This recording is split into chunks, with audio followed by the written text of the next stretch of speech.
पिछले एपिसोड में सास अनुसुईया की क्रूरता का शिकार बनी अवनी हड्डियां कांप देने वाली ठंड में छत पर बांध दिया था। बेहोश पड़ी अवनी को बचाने के लिए अंधेरे में एक अज्ञात व्यक्ति छत पर कूद पड़ा। उस रात के 11:30 बज रहे थे।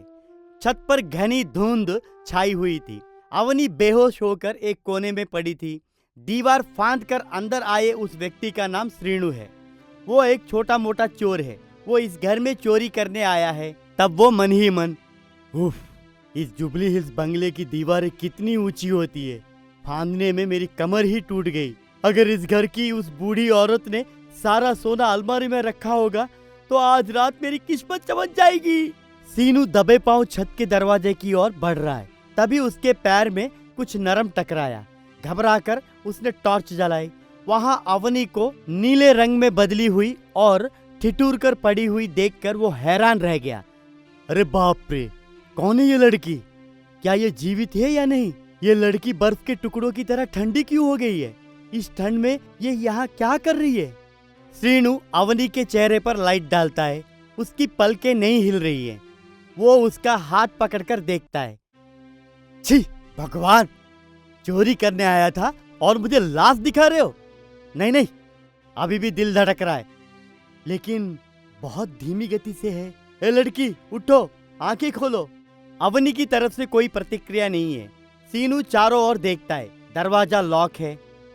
कौन है ये? इतनी सुंदर लड़की को इस ठंड में बाहर फेंक कर ताला किसने लगाया? इंसान है या जानवर? अब मुझे क्या करना चाहिए? अगर दरवाजा तोड़ा तो आवाज होगी, मैं पकड़ा जाऊंगा, और अगर इस लड़की को ऐसे ही छोड़ दिया तो वो घंटों में मर जाएगी। सीनू दुविधा में गिर गया, उसकी अपनी जान या अवनी की जान। अंत में उसके भीतर की इंसानियत जीत गई। पास में जो स्टोर रूम है, उस कमरे के दरवाजे की दरार से उसने एक पुरानी धूल से सनी बोरी खींचा। उन्हें उसने अवनी पर डाल दिया। वो उसके तलवों और हाथों को जोर जोर से रगड़ने लगा। लड़की, तुम्हें जीना होगा, भले ही खुद के लिए नहीं, लेकिन जिसने तुम्हारे साथ ये किया उसे सजा दिलाने के लिए तुम्हें जीना होगा। तभी नीचे से कोई आवाज सुनाई देती है। ऐसा लगा जैसे कोई सीढ़ियां चढ़ रहा है।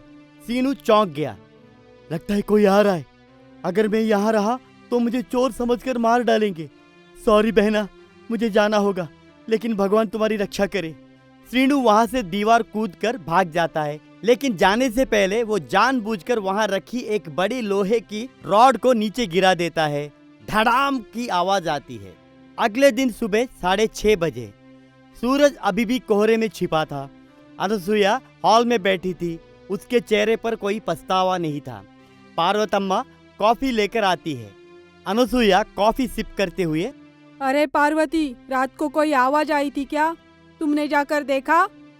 नहीं मालकिन, डर के मार में बाहर ही नहीं निकली। सोचा बिल्लियाँ कुछ गिरा रही होंगी। ठीक है, अब जाओ, छत पर जाके दरवाजा खोलो। वो महारानी रात भर ठंड से कांप रही होगी ना। अब तक तो उसे अक्ल आ गई होगी। पार्वतम्मा घबराते हुए सीढ़ियां चढ़ती है। बाप रे, इतनी ठंड में खिड़कियां भी टूट रही है। पता नहीं छोटी मालकिन का क्या हाल हुआ होगा। पार्वती छत का दरवाजा खोलती है। बाहर का नजारा देखकर उसकी जान ही निकल जाती है। अवनी एक बोरी ओढ़कर लाश की तरह पड़ी हुई है। उसका चेहरा पीला पड़ गया है। तब पार्वतम्मा, बाप रे, छोटी मालकिन, क्या हुआ? आंखें खोलिए मालकिन, जल्दी आइए, छोटी मालकिन हिल नहीं रही है। उन चीखों को सुनकर अनुसुईया और अरविंद दोनों ऊपर आते हैं। अरविंद अवनी को देखकर हैरान रह जाता है। अनुसुईया, तुमने ये क्या किया? एक बेगुनाह की जान ले ली। अवनी, बेटी अवनी, उठो, मेरी तरफ देखो। तब अनुसुईया डरते हुए, मुझे क्या पता है, मैंने तो उसको काम करने के लिए कहा था। शायद दरवाजा बंद किया होगा। क्या हुआ अवनी? उठो, नाटक मत करो। मालकिन, सांसें बहुत धीमी चल रही है। शरीर भी बर्फ जैसा ठंडा हो गया है। इसे तुरंत अस्पताल ले जाना होगा। ड्राइवर, गाड़ी निकालो। अनुसुईया, अगर आज मेरी बहू को कुछ हुआ तो समझ लेना हमारे बीच तलाक पक्का है, याद रखना। अरविंद अवनी को गोद में उठाकर नीचे उतर रहा होता है। तभी घर के गेट पर एक कार तेजी से आकर रुकती है। वो सुरेश की कार है। सुरेश कार से उतरता है, अपना सामान लेता है और अंदर आता है। उसे इनमें से कुछ भी पता नहीं है। उसके चेहरे पर खुशी है। उसके हाथ में एक तोहफा है। मम्मी सरप्राइज, मीटिंग कैंसिल हो गई है, मैं आ गया। अवनी, अवनी तुम कहाँ हो? देखो मैं तुम्हारे लिए क्या लाया हूँ, कश्मीरी स्वेटर। तभी अरविंद अवनी को गोद में उठाए हॉल में आता है। सुरेश के हाथ में गिफ्ट बॉक्स नीचे गिर जाता है। वो दौड़ कर जाता है और अवनी को पकड़ लेता है। अवनी क्या हुआ? डैडी अवनी को क्या हुआ है? क्यों वो ऐसी क्यों है? वो इतनी ठंडी क्यों पड़ गई है? सुरेश पहले अस्पताल नहीं, डॉक्टर को घर पे ही बुलाते हैं। हिलाने से शायद खतरा हो सकता है। इसे सोफे पर लेटा दो। पार्वतम्मा हीटर लेकर आओ, रजाई लेकर आओ। अरविंद डॉक्टर को फोन करके जो कुछ हुआ सब बताता है और उन्हें घर आने के लिए कहता है। सुरेश अवनी को सोफे पर लेटा देता है और उसके हाथों को अपने हाथों में लेकर रगड़ने लगता है। अनुसुईया एक कोने में खड़ी होकर चोरी छुपे देख रही है। मम्मी बताओ क्या हुआ? कल जब मैं गया था तब तो वो ठीक थी ना? रात को क्या हुआ बताओ मम्मी। मुझे क्या पता बेटा, कल शाम को मेहमान आए थे, मैं उनके साथ व्यस्त थी। वो ऊपर कब गई मुझे नहीं पता। शायद हवा से दरवाजा लॉक हो गया होगा। हम सो रहे थे, सुबह उठकर देखा तो उसकी ये स्थिति थी। झूठ, सरासर झूठ। वो टेरेस पर क्यों जाएगी? इस ठंड में वहाँ क्या काम हो सकता है? और अगर दरवाजा लॉक भी हो गया तो क्या वो चिल्लाएगी नहीं? हम लोग बहुत गहरी नींद में थे सुरेश। वैसे भी उस बात के लिए इतनी लापरवाही क्यों? दरवाजा चेक करना चाहिए था ना। अब मुझ पर क्यों चिल्ला रहे हो? मम्मी वो मेरी पत्नी है मम्मी, एक इंसान है। कल जब मैं गया था तभी कहा था कि उसका ध्यान अच्छे से रखना, बोला था ना मम्मी। तभी फैमिली डॉक्टर चक्रवर्ती आता है। वो अवनी की जांच करता है। सब लोग उत्सुकता और चिंता में देख रहे हैं। डॉक्टर चक्रवर्ती जांच पूरी करके सुरेश की तरफ देखता है।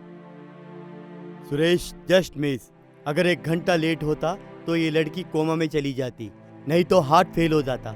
इसे सीवियर हाइपोथर्मिया है। बॉडी टेम्परेचर 90 डिग्री से भी नीचे गिर गया था। क्या अब वो ठीक है ना डॉक्टर? मैंने अभी इंजेक्शन दिया है, हीटर चला कर रखें, गर्म पानी पिलाएं। लेकिन एक बात, इस ठंड में रात भर बाहर रहना कोई मामूली बात नहीं है। आपके डैडी ने बताया कि उसके ऊपर गोने की बोरी ढकी हुई थी। अगर वो ना होती तो अब तक वो लाश बन चुकी होती। गोने की बोरी? हमारे घर में गोने की बोरियां कहाँ से आई? अवनी ने उसे कहाँ से लिया? बाबूजी, वो गोने की बोरियां पुराने स्टोर में होनी चाहिए ना, लेकिन वो वहाँ पे नहीं है। कहाँ गई होंगी? उन सब बातों की अभी क्या जरूरत है? बच गई ना, वही बहुत है। डॉक्टर साहब धन्यवाद। वेलकम अनुसुईया जी, लेकिन संभल कर, उन्हें निमोनिया आने की चांसेस है। इम्यूनिटी बहुत कम है। क्या ठीक से खाना नहीं खा रही है ये लड़की? बहुत ही कमजोर है। नहीं डॉक्टर, अब से मैं ध्यान रखूंगा। तब डॉक्टर चला जाता है। सुरेश अवनी के पास ही बैठता है। दोपहर के 12 बजे हैं। अवनी धीरे धीरे अपनी आंखें खोलती है। उसकी नजरों के सामने सुरेश चिंतित दिखाई देता है। अवनी आंखें खोल ली, भगवान का शुक्र है। अब कैसा लग रहा है? क्या ठंड लग रही है? सुनिए सुरेश जी, मैं मर नहीं गई। प्लीज अवनी ऐसा मत बोलो। मैं आ गया हूँ ना, अब तुम्हें कुछ नहीं होगा। आखिर हुआ क्या था बताओ? तुम छत पर क्यों गई थी? दरवाजा लॉक कैसे हुआ? अवनी सुरेश की तरफ देखती है, फिर दूर खड़ी गुस्से में देख रही अनुसुईया की तरफ देखती है। अनुसुईया की आंखों में सच बताया तो मार डालूंगी जैसी धमकी दिख रही है। अवनी डर के मारे सुरेश से सब कुछ झूठी बोलती है। अवनी डर के मारे हकलाते हुए सुरेश से झूठ बोलती है। वो सासू माँ ने काम बताया था, मैंने हवा से दरवाजा बंद। सच बताओ अवनी, मम्मी ने तुम्हें जबरदस्ती भेजा था? दरवाजा जानबूझकर बंद किया? मुझे पता होना चाहिए। नहीं जी, वो गलती से हुआ। सासू माँ बहुत अच्छी है। अगर मैंने सच बोला तो माँ और बेटे के बीच में लड़ाई हो जाएगी, उन्हें दुख होगा। अभी रहने देते हैं, अभी नहीं बोलती हूँ। ऐसा अवनी मन में सोचती है। ठीक है, तुम आराम करो, मैं तुम्हारे पास ही बैठूंगा। अनुसुईया चैन की सांस लेती है, लेकिन अवनी के मन में अभी भी वही है कि उस रात कौन आया था। वो उसे बचाने वाली बात के बारे में सोच रही है। लेकिन कल रात को मेरे बेहोश होने से पहले कोई आया था। मुझे बोरी से किसी ने ढका। सासू माँ तो नहीं थी, फिर कौन है? वैसा अवनी मन में सोचती है। उस दिन शाम के 4 बजे थे। घर के बाहर गेट पर श्रीनु एक रिक्शा वाले के भेष में खड़ा था। वो अंदर क्या हो रहा है उस पर नजर रखा हुआ था। तब श्रीनु मन ही मन, बच गई, वो लड़की बच गई। उफ, कितना बड़ा पुण्य का काम किया है तूने श्रीनु। लेकिन उस घर में रहने वाली वो बुढ़िया सामान्य नहीं है। उसने अपनी बहू को मारने की कोशिश की। अब मुझे चुप नहीं बैठना चाहिए। मेरी चोरी करने की योजना तो वैसे भी फेल हो गई। कम से कम इस सच का इस्तेमाल करके कुछ पैसे ही कमा लूं या फिर उस लड़की की मदद ही कर दूं। श्रीनु अपने जेब से एक छोटा कागज निकालता है और उसमें एक पत्थर लपेटता है। उस पर यह लिखा होता है, कल रात तुम्हें मैंने ही बचाया है। तुम्हारी सास तुम्हें मारना चाहती थी, मेरे पास सबूत है। श्रीनु उस पत्थर को अवनी के कमरे की खिड़की से अंदर फेंकता है। उस कमरे में अवनी दवाएं लेकर सो रही थी। तब से एक पत्थर आकर गिरा। अवनी चौंक कर उठ गई। उसने वो कागज उठाकर पढ़ा। ये क्या है? मुझे बचाने वाला कोई बाहरी व्यक्ति है? क्या कोई सबूत है? यानी क्या उसे पता है कि सासू माँ ने वो दरवाजा जानबूझकर बंद किया था? अवनी ने खिड़की से बाहर देखा। दूर कोई आदमी जाते हुए दिखाई दिया। अवनी का दिल जोर से धड़कने लगा। क्या ये बात सुरेश को बतानी चाहिए या नहीं, ऐसा सोचा। अवनी उस कागज को हाथ में मरोड़ रही थी कि तभी कमरे के दरवाजे खुल गए। अनुसुईया अंदर आई। उसके हाथ में गर्म दूध था, लेकिन उसके चेहरे पर मुस्कान की जगह क्रूरता थी। अनुसुईया उस कागज की ओर देखकर और अवनी की ओर देखकर चिल्लाती है, क्या है अवनी? अभी से लव लेटर शुरू कर दिए? किसका है वो? दिखाओ। डरते हुए पीछे छुपाती है। कुछ नहीं सासू माँ, कुछ नहीं। वो अनुसुईया पास आकर अवनी के हाथ से कागज छीनते हुए, इधर दो, देखते। ओहो, तो तुम्हें आदमी मिल गया जिसके पास सबूत है। मतलब रात को कोई चोर आया था जिसने तुम्हारी जान बचाई। क्या वो तुम्हें ब्लैकमेल कर रहा है या फिर मुझे धमकियां दे रहा है? सासू माँ, मुझे इस बारे में कुछ भी नहीं मालूम। अनुसुईया उस कागज को दूध के गिलास में डुबोकर मुस्कुराती है। सुनो अवनी, जिस तरह से ये कागज इस दूध में घुल गया है, वैसे ही वो सबूत भी घुल जाना चाहिए। अगर वो चोर फिर से आए तो उसे पुलिस के हवाले कर दूंगी। लेकिन तुमने सुरेश को कुछ भी बताया तो इस बार ठंड में नहीं बल्कि तुम्हें आग में जलाऊंगी। यह दूध पी लो। अवनी डर से कांपते हुए उस जहरीली धमकी को सहते हुए दूध पी लेती है। बाहर श्रीनु वो घर की तरफ देखते हुए फोन पर किसी से बात कर रहा है।